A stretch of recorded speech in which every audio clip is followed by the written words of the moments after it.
The rain slicked the asphalt of Highland Avenue, reflecting the flashing red and blue lights that cut through the darkness. A crowd had already gathered, phones raised like weapons, capturing the humiliation of a man in a bespoke suit being shoved against the hood of a gleaming Bentley.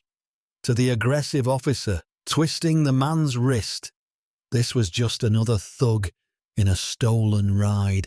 To the man wincing in pain, it was a gross violation of the very laws he had sworn to uphold. The officer smirked, thinking he had caught a criminal. He did not realize he had just assaulted a sitting justice of the state Supreme Court, and by the time the rain stopped, one of them would lose everything. The sun bathed the pristine streets of Kensington Heights in a warm amber glow.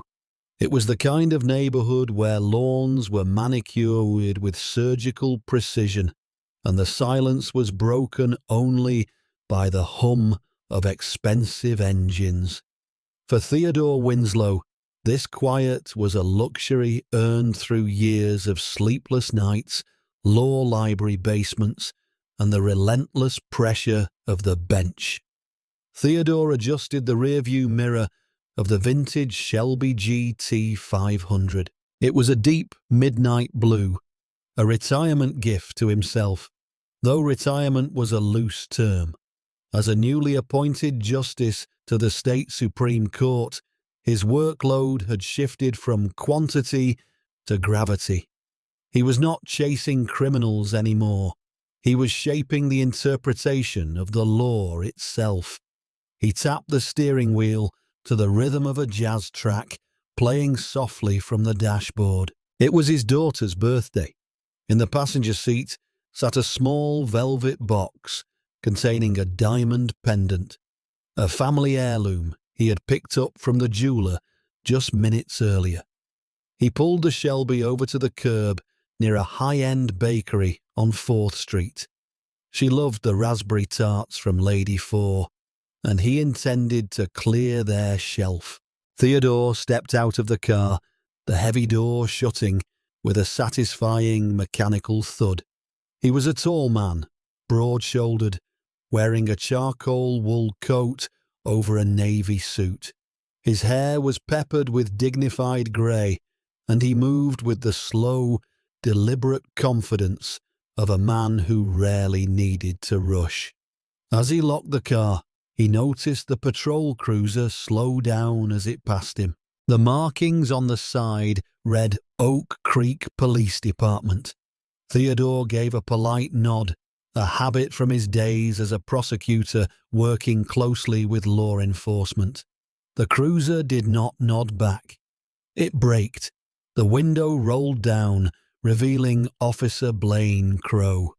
Crow was young, with a buzz cut and a jawline set in permanent defiance. He wore his badge not as a shield, but as a license. Beside him sat a rookie, Officer Julian Pierce, who looked nervous, his eyes darting between his partner and the man on the sidewalk. "Nice car," Crow called out. The tone was not complimentary. It was skeptical. Theodore paused, hand resting on the parking meter. He smiled politely, ignoring the edge in the officer's voice. "Thank you, officer. It's a classic." "Don't see many of those around here," Crow continued, the cruiser now idling right alongside Theodore. "Especially not driven by." Crow let the sentence hang, his eyes raking over Theodore's face, then down to his shoes. "By," Theodore prompted, his voice calm, the baritone resonance of a man used to commanding a courtroom. "By people who don't live in the Heights," Crow finished, leaning an elbow out the window. "You live around here, pal." Theodore stiffened slightly. "Pal." The disrespect was subtle, but practiced. He had heard it 1,000 times in his youth, and surprisingly less often as he ascended the legal ladder. But without his robes out here on the street, he was just another black man in a nice car in the wrong zip code. I live about 10 miles east, actually, Theodore said, keeping his hands visible and his tone neutral. Just picking up a birthday gift for my daughter. East side, Crow chuckled, turning to Pierce. He's from the east side, but he's driving a Shelby in the Heights. That math adding up to you, Pierce? Pierce muttered something unintelligible, looking down at the laptop in the squad car. Is there a problem, officer? Theodore asked. I'm legally parked. The meter is paid. Crow opened his door and stepped out.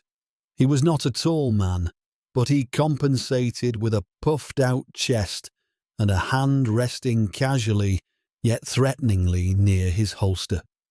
The problem is, we've had a lot of thefts involving high-end classics lately. Just doing my due diligence. Step away from the vehicle. Theodore sighed internally. He knew the law better than Crow likely knew the alphabet. Reasonable suspicion required more than a hunch based on demographics, but he also knew the reality of the street. Arguing the Fourth Amendment on the sidewalk usually led to handcuffs or worse.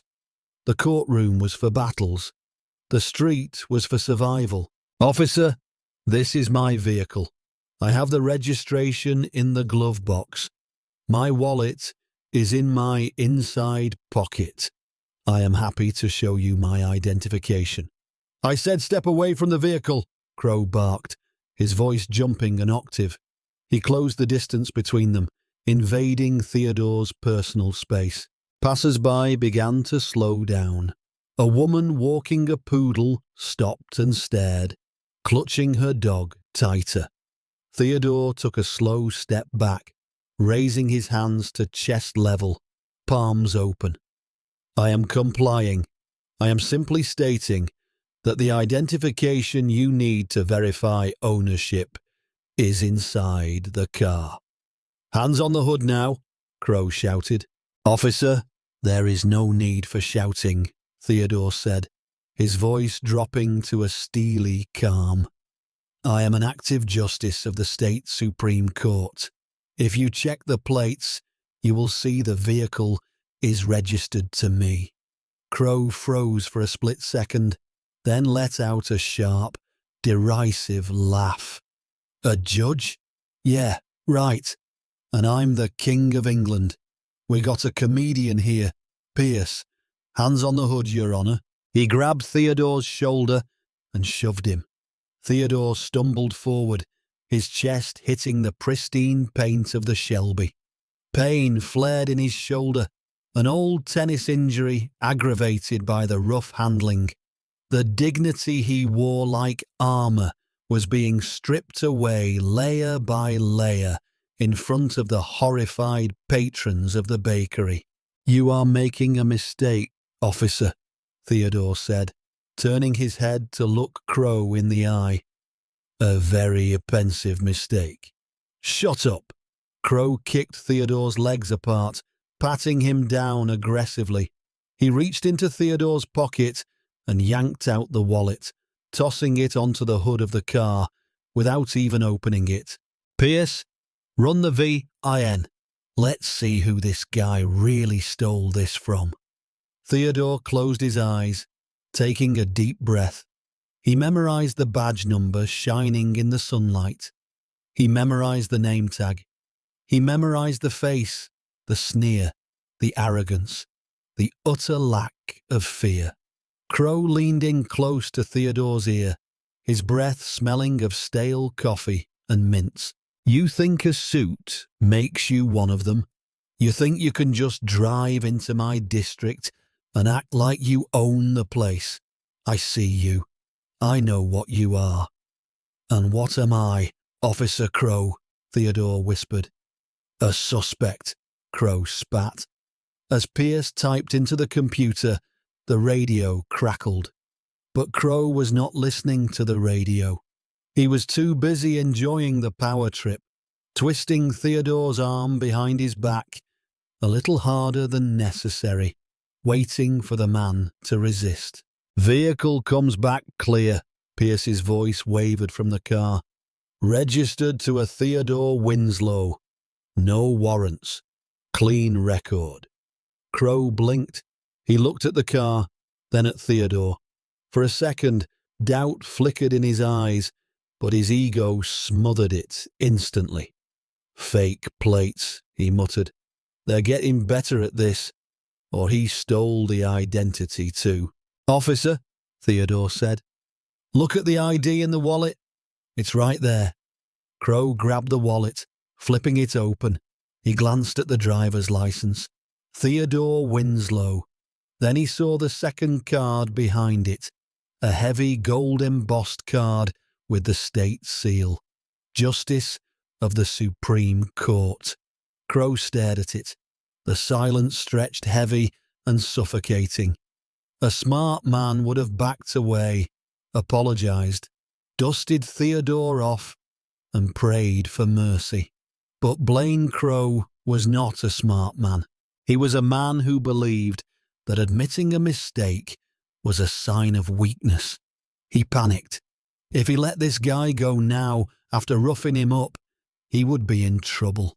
But if he found something, anything, to justify the stop, he might just cover his tracks.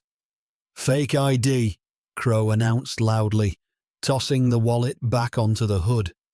Possession of forged government documents. That's a felony. Theodore's eyes widened. This was no longer just profiling. This was a frame-up in real time. You cannot be serious. Turn around. Crow unclipped his handcuffs. You're under arrest. The click of the handcuffs was the sound Theodore had heard thousands of times, usually from the comfortable distance of the prosecutor's table or the judge's bench. Feeling the cold metal bite into his own wrists was a jarring, surreal inversion of his reality. Officer Crow, Theodore said, his voice straining against the pain in his shoulders as his arms were wrenched high behind his back. I am advising you legally and personally to call your watch commander immediately. I don't take orders from perps, Crow grunted, pushing Theodore toward the squad car. The crowd had grown. Smartphones were recording every angle. A young woman in a barista apron shouted, "He didn't do anything. He was just parking." "Back up!" Crow yelled at the bystanders, his hand dropping to his baton. "Interfering with an arrest is a crime. Back the hell up." He shoved Theodore into the back of the cruiser. The hard plastic seat was unforgiving. The interior smelled of industrial cleaner and old sweat. Theodore, a man of considerable stature, had to contort his legs to fit. The humiliation was total. He watched through the wire mesh as Crow high-fived Pierce, who looked like he was about to be sick. Crow got into the driver's seat. "You see that, rookie? You don't let them talk their way out of it. You control the scene." "Brian, I don't know," Pierce whispered. "That ID looked real, and the car came back to him. If he's actually a judge..." "He's not a judge, you idiot," Crow snapped, throwing the car into gear. "Judges are old white guys named Resolute or Harrison. This guy's a grifter. Probably washes money for the cartel. We just made the bust of the month." As the cruiser pulled away, Theodore closed his eyes and began to count. He needed to keep his heart rate down. He needed to think like a lawyer, not a victim.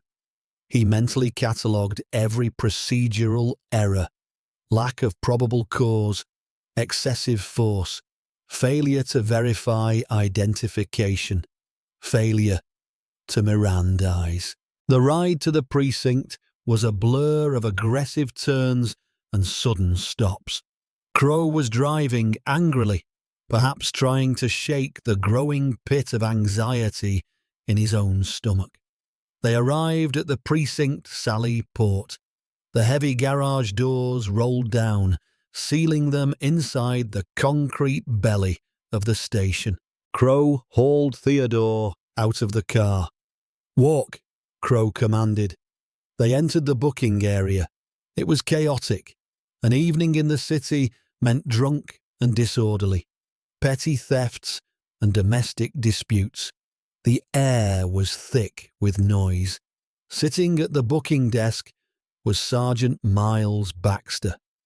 Baxter was an old-school cop, a man who had survived decades on the force by knowing when to act and when to listen.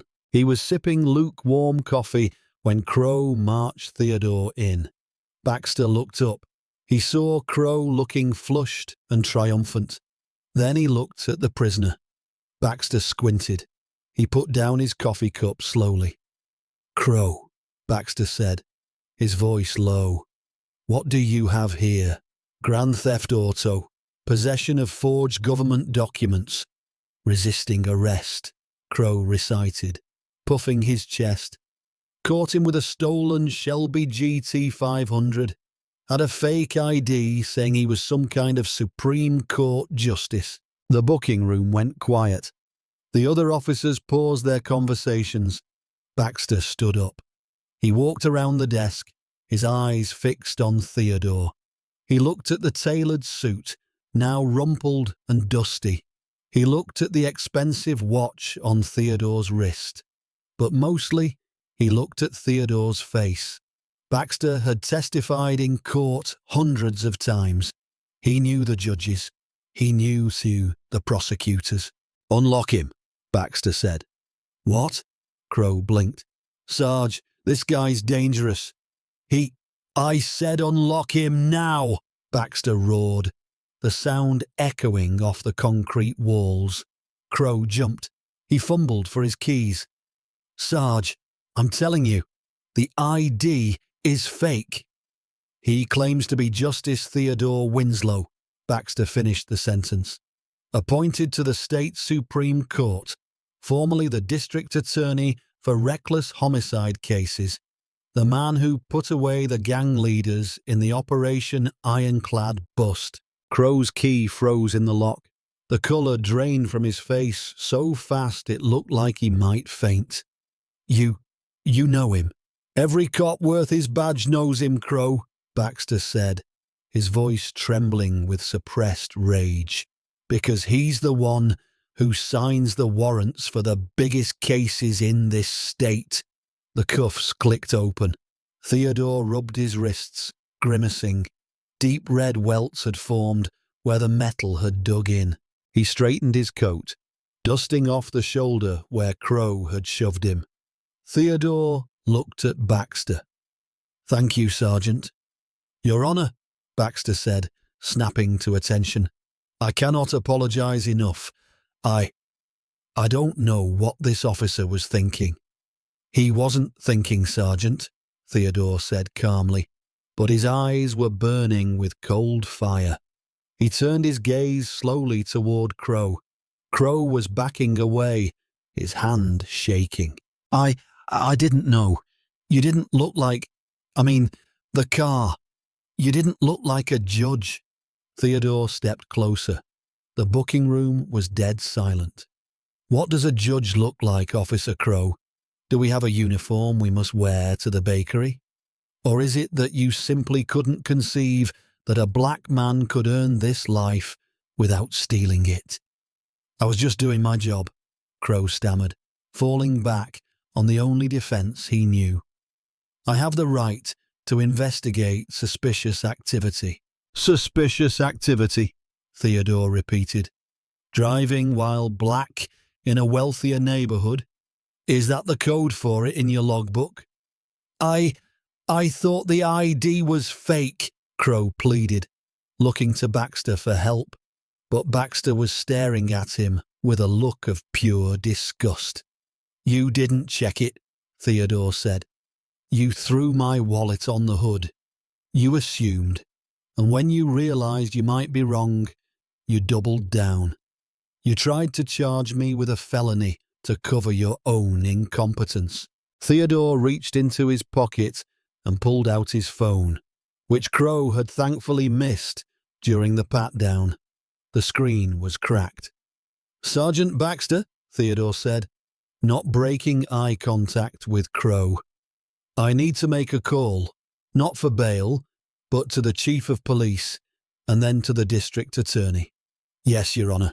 "Use my office," Baxter said, gesturing to a glass-walled room. As Theodore walked past Crow, he paused. He leaned in just as Crow had done to him on the street. "You asked me if I knew what I was," Theodore whispered. "I am the man who is going to ensure you never wear a badge again. And officer, that's not a threat. That is a verdict." Theodore walked into the office and closed the door. Crow stood alone in the centre of the booking room, the eyes of every other officer boring into him. He looked at his hands. They were trembling uncontrollably. He had just arrested the law, and the law was about to strike back. The locker room of the Oak Creek precinct was usually a sanctuary, a place of loud jokes and the distinct smell of drying Kevlar. Tonight, it was a tomb. Blaine Crow sat on a wooden bench, staring at the grey metal of his locker. His hands were still trembling, though he had clenched them into fists to hide it. "He's just a judge," Crow muttered, more to convince himself than anyone else. "He's not God. I followed protocol." He resisted. Across the aisle, Officer Julian Pierce was hurriedly changing out of his uniform. He looked pale, like a man who had just witnessed a train wreck and realized he was standing on the tracks. "We need to get our story straight," Crow hissed, leaning forward. "Write it up exactly like I said." He was aggressive. He made a move toward his waistband. The ID looked suspicious. "You back me up, Pierce, and the union takes care of us. You flake, and you're on your own." Pierce paused, holding his boot. He looked at Crow with a mixture of pity and fear. "Blaine, I saw the sergeant's face. I saw the chief running down the hallway. This isn't a parking ticket dispute. You arrested a Supreme Court justice on his daughter's birthday." "So what?" Crow snapped. "Cops make mistakes. Qualified immunity, kid. Look it up. We're untouchable as long as we acted in good faith." "Good faith?" Pierce dropped his boot. "You called him a thug, Blaine. You laughed at him." Before Crow could respond, the locker room door banged open. It was not the sergeant. It was Officer Caleb Stone from the Cybercrimes Unit, holding a tablet. He looked breathless. "You guys need to see this," Stone said, walking straight to Crow. "It's trending. #1 in the state. Climbing nationally." Crow grabbed the tablet. It was a video from social media, posted by a user named @CityWatchdog. The caption read, "Oak Creek PD assault Supreme Court Justice Winslow. #Justice for Justice. #police brutality." Crow hit play. The video was high definition, shot from the sidewalk by the bakery. The angle was perfect. It showed Theodore Winslow standing calmly with his hands up. It captured the audio crystal clear. "I am Justice Theodore Winslow of the State Supreme Court." Then the shove, the violent impact of Theodore's chest against the Shelby, the collective gasp of the crowd. But the worst part, the part that made Crow's stomach drop through the floor, was the close-up zoom the bystander had managed. It showed Crow's face, twisted in a sneer as he leaned into Theodore's ear. The microphone did not catch the whisper, but the body language was undeniable. It looked like a predator toying with prey. Then came the kicker. The video did not end with the arrest. It cut to a second clip, filmed minutes later inside the precinct by another arrestee who had smuggled a phone in. It showed Baxter shouting, Crow looking terrified, and Theodore Winslow standing in the center of the chaos, adjusting his cuffs with the dignity of a king, delivering his final line. That is a verdict. The video had millions of views. It had been posted minutes earlier. In the comments, Stone whispered, "They found your address, Blaine. They found your high school yearbook photo. They found that post you made on social media about how some people need to be taught their place." Crow dropped the tablet on the bench. The silence in the locker room was heavy, suffocating. Every other officer was looking at him, and for the first time, he did not see solidarity. He saw distance. They were mentally cutting the rope, letting him drift away so he would not drag them down. Miles east, in the brownstone that exuded warmth and history, the atmosphere was vastly different. Theodore Winslow sat in his leather armchair, an ice pack pressed to his shoulder. His daughter, Elena, sat on the ottoman at his knees, carefully cleaning a small scrape on his wrist with antiseptic. She was crying silently, tears tracking through the glitter of her birthday makeup. "I'm fine, Elena," Theodore said softly, using his good hand to stroke her hair. "It's just a bruise." "It's not just a bruise, Dad," she sniffled, her voice trembling with anger. "He slammed you. I watched the video.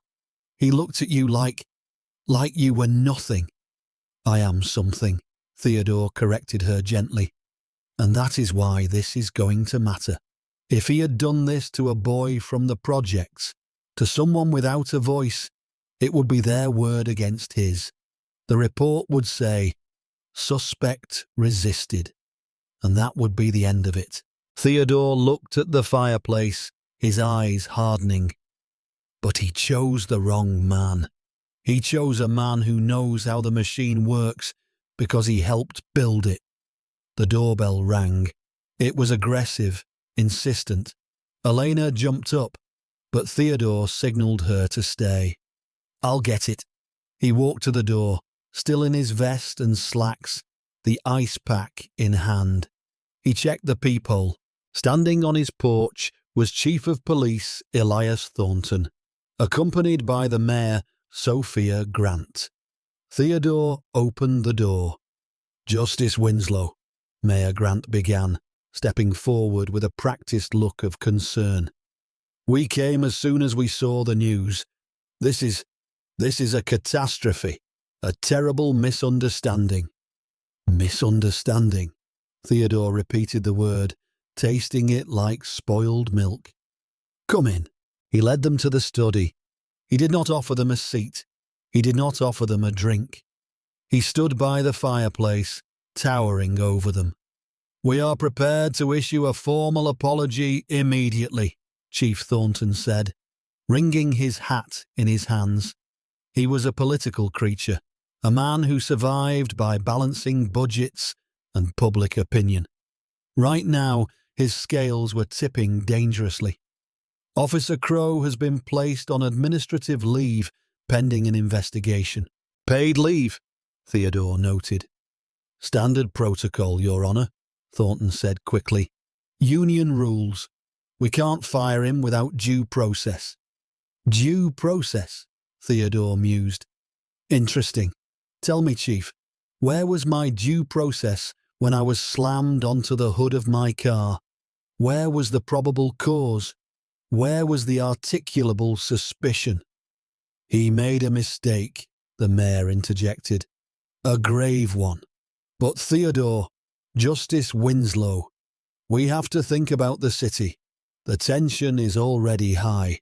If we make this a spectacle, it could incite riots. We want to handle this quietly. The city is prepared to offer a substantial settlement for your distress." Theodore laughed. It was a dry, humourless sound. "You want to buy me off?" he asked, incredulous. "You think I need your money? I have a pension, investments, and a salary that affords me a Shelby GT 500. This isn't about damages, Mayor. This is about correction." "What do you want, Theodore?" the mayor asked, dropping the formalities. "I want the file," Theodore said. "What file?" "Garrett. No, Blaine Crow's personnel file. The real one. Not the sanitized version you show the press. I want his disciplinary history, his citizen complaints, his use of force reports. Everything." Chief Thornton stiffened. "That's confidential personnel data. We can't just hand that over without a subpoena." "Then I'll get a subpoena," Theodore said, walking to the door and holding it open. "And I won't just be suing the city. I'll be suing Crow personally. And I'll be filing a civil rights violation with the DOJ. You want to avoid a spectacle, Mayor? Then you should have hired better officers." "Theodore, please," Thornton pleaded. "Crow is a decorated officer. He has commendations." "And tonight," Theodore said, his voice dropping to a whisper, "he has a viral video. Get out of my house." As the door clicked shut, Theodore turned back to his daughter. The pain in his shoulder was throbbing, a reminder of the violence. But the pain was fuel. He picked up his phone. He dialed a number he had not used in years. "Preston," he said when the line connected. "It's Theodore. I need a shark, and I hear you're the hungriest one in the water." Soon after, the Oak Creek Police Department looked less like a precinct and more like a fortress under siege. News vans clogged the street, satellite dishes pointing skyward like accusing fingers. Protesters had gathered at the barricades, chanting Theodore Winslow's name. Inside, the mood was toxic. Blaine Crow sat in the office of Victor Lang, the union representative. Lang was a massive man, with a neck thicker than Crow's thigh, a former beat cop who had traded his baton for contract negotiations. He smoked a cigar, ignoring the no-smoking sign on the wall. "They're hanging me out to dry, Victor," Crow said, pacing the small room. "The chief won't look at me.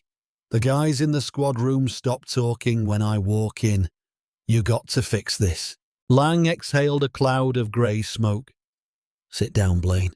You're making me dizzy." Crow sat, bouncing his leg nervously.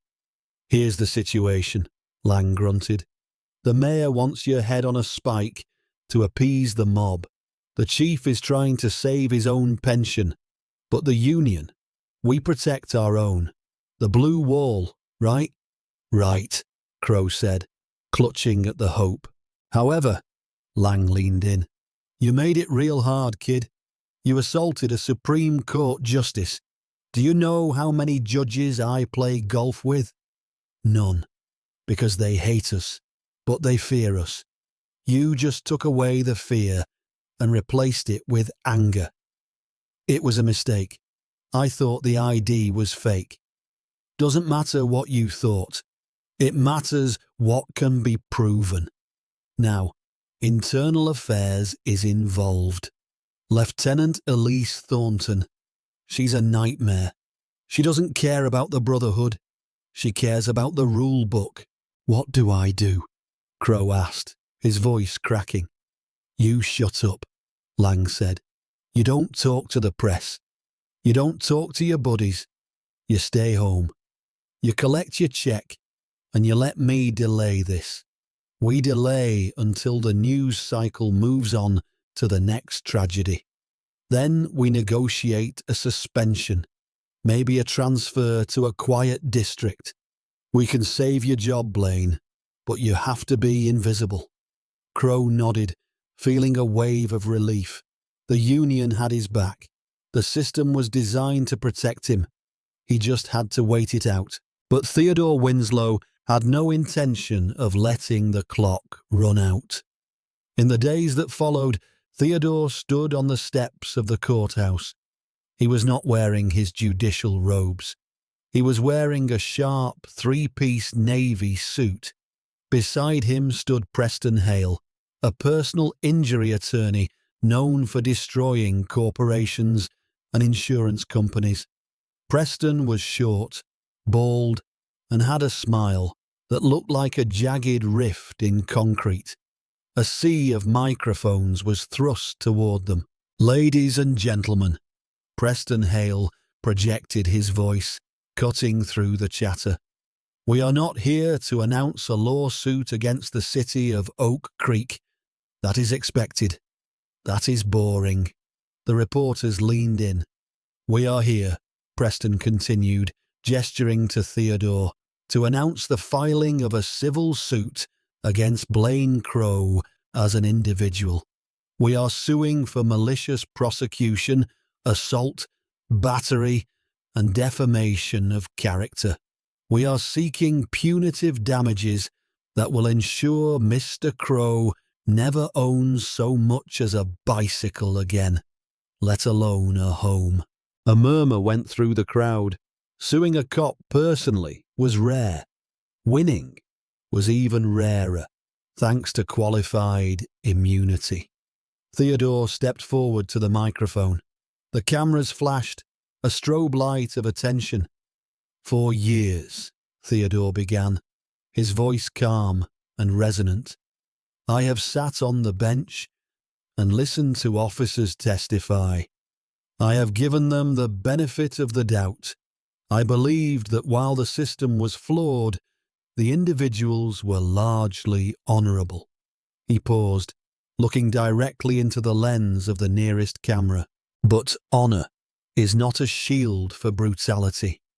Officer Crow told me I was a suspect because of where I was and what I drove. He treated the Constitution as a suggestion.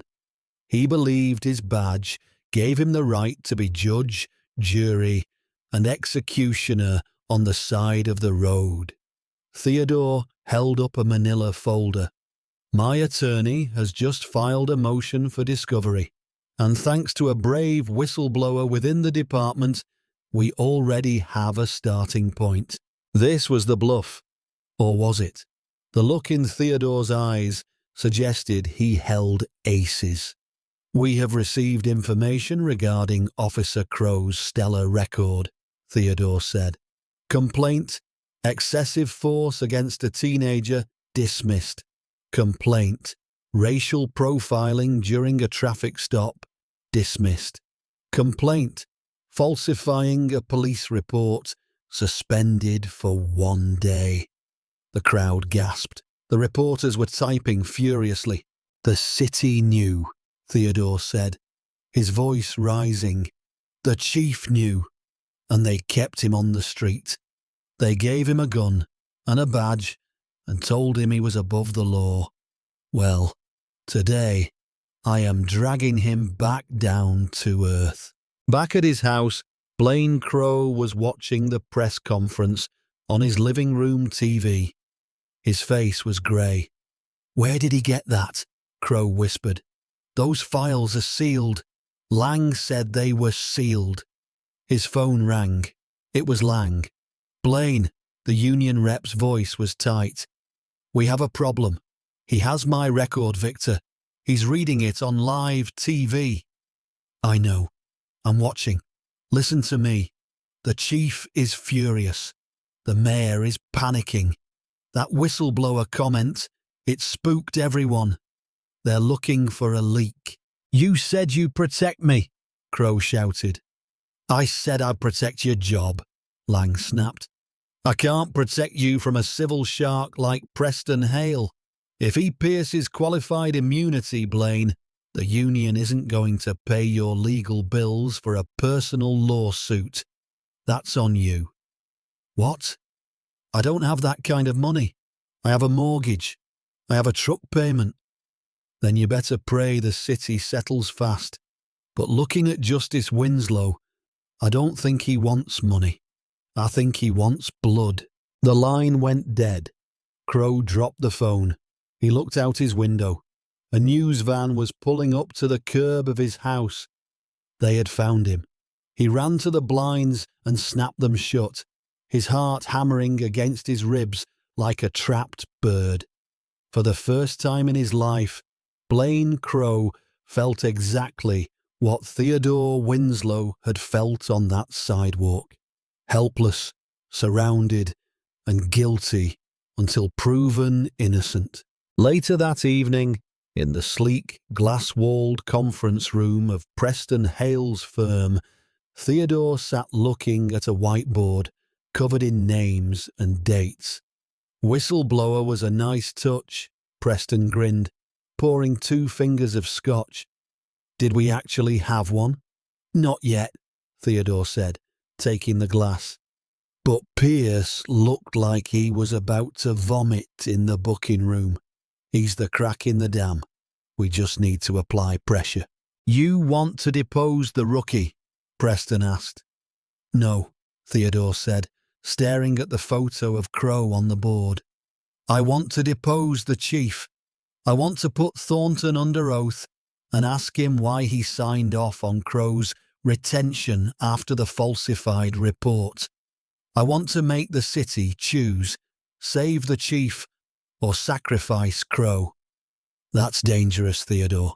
You go after the chief and the whole department turns on you. No more police protection for your house. No more friendly nods in the hallway. Theodore took a sip of the scotch. It burned, a clean, sharp heat.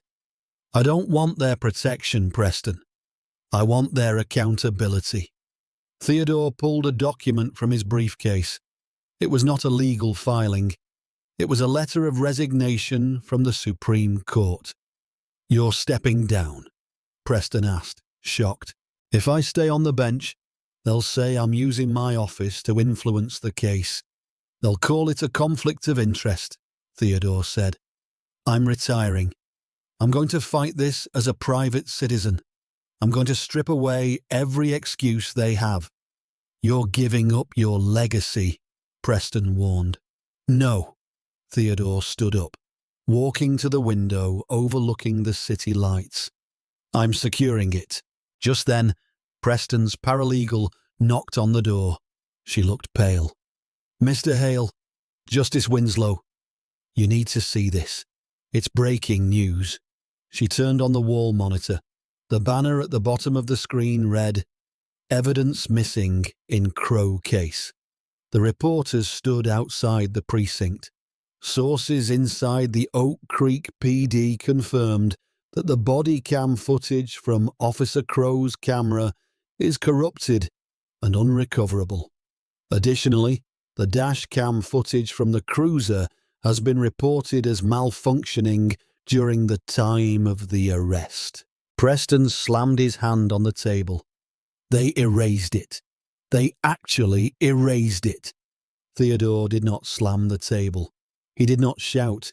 He went perfectly, terrifyingly still. They didn't just erase evidence, Theodore said softly. They just declared war. He turned to Preston. Change the filing. We aren't just suing for assault anymore. Add RICO charges. We're going after the department as a corrupt organization. Theodore, that's nuclear, Preston breathed. Then let it burn, Theodore said. The filing of a RICO, racketeer-influenced and corrupt organization's lawsuit against the Oak Creek Police Department did not just make waves, it caused a tsunami.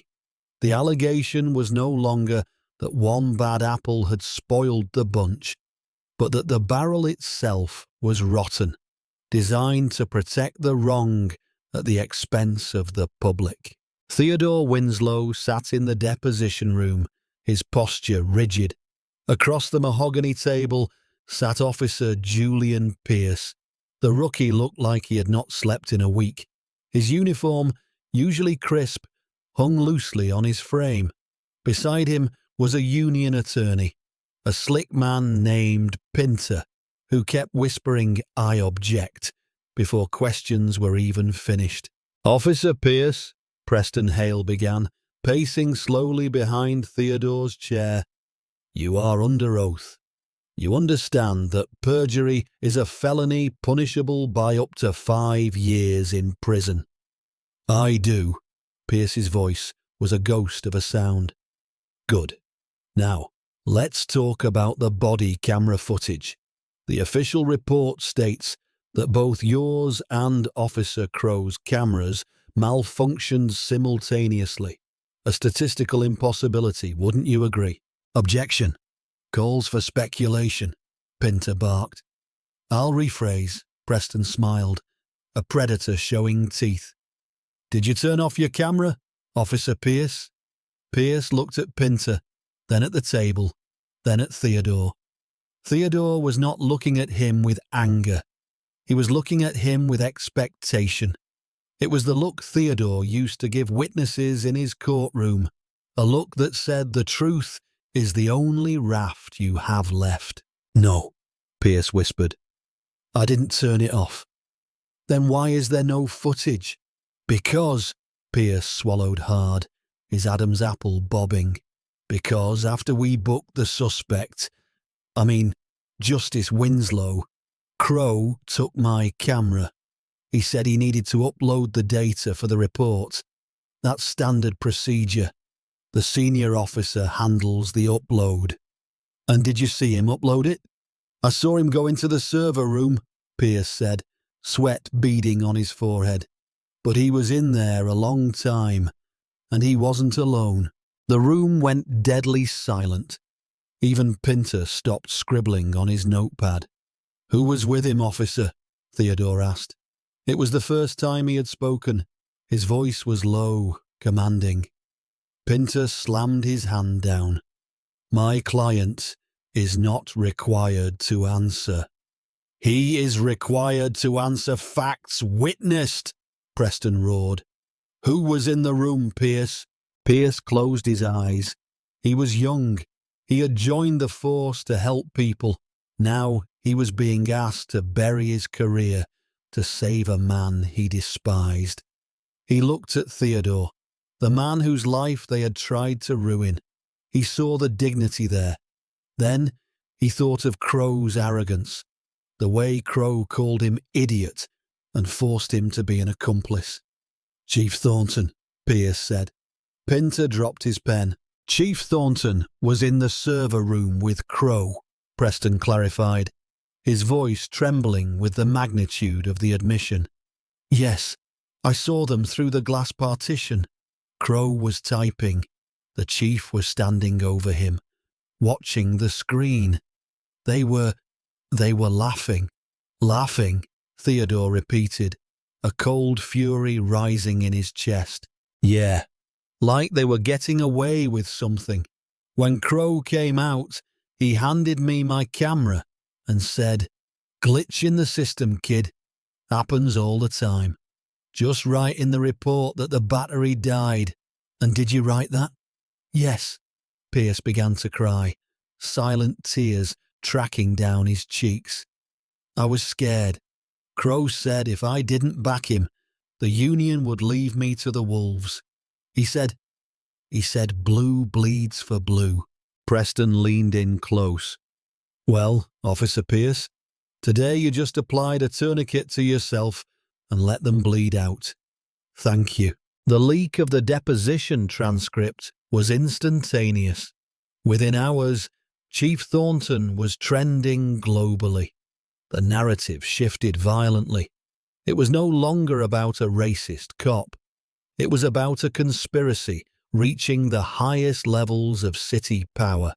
At the precinct, chaos reigned. Chief Thornton barricaded himself in his office.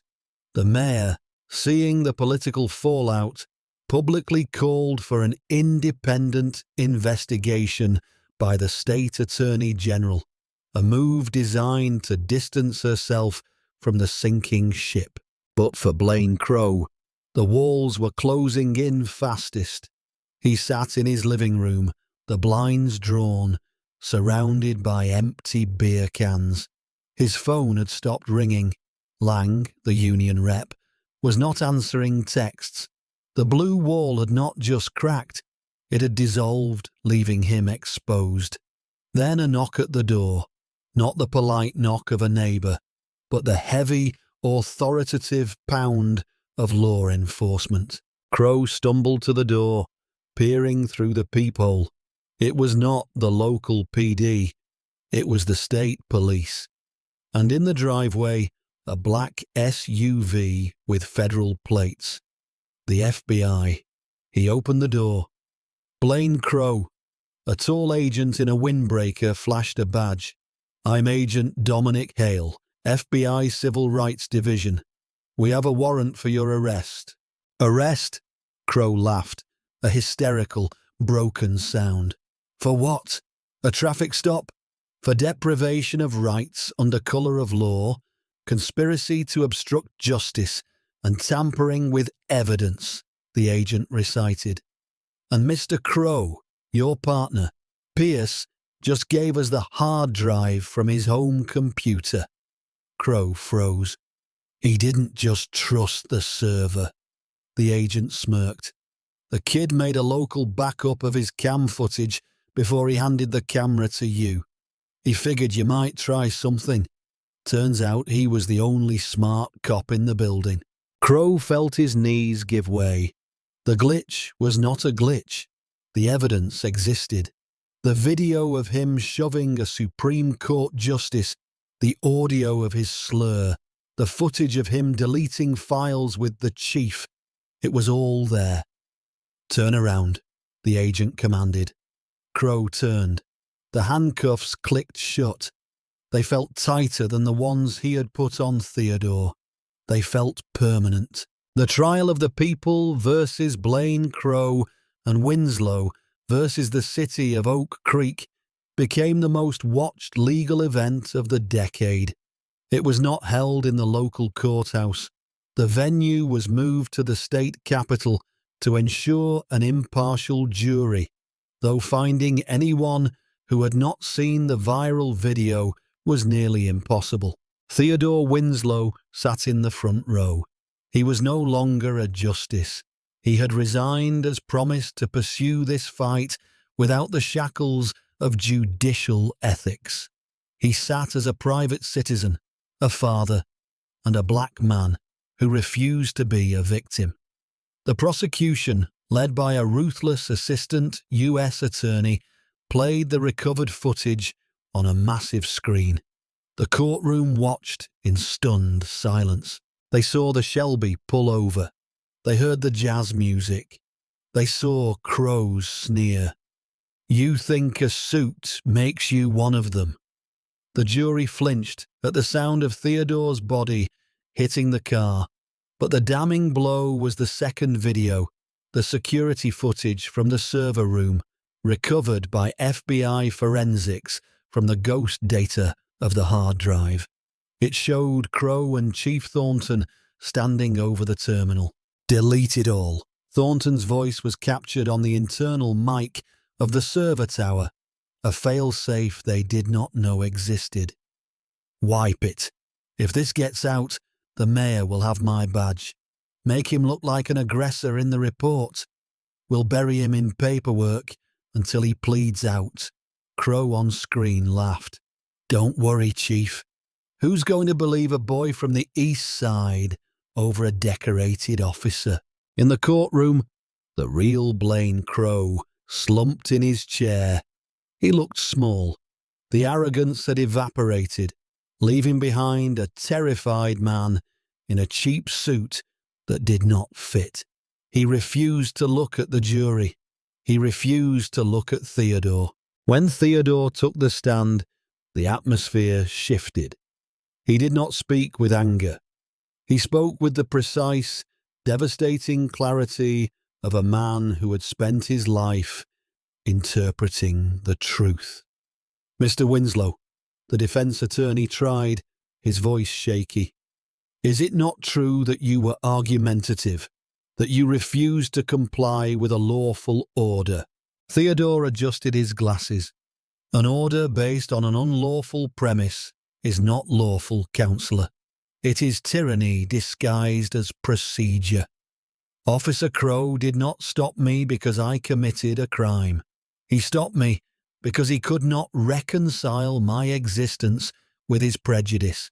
He saw a car he wanted, driven by a man he despised, and he decided to put me in my place My resistance was not to the law, it was to the violation of it.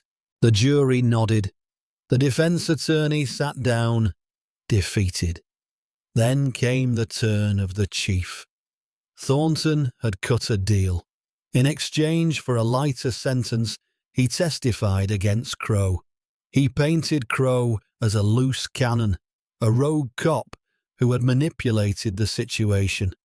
It was a lie, but it sealed Crow's fate. The rats were eating each other.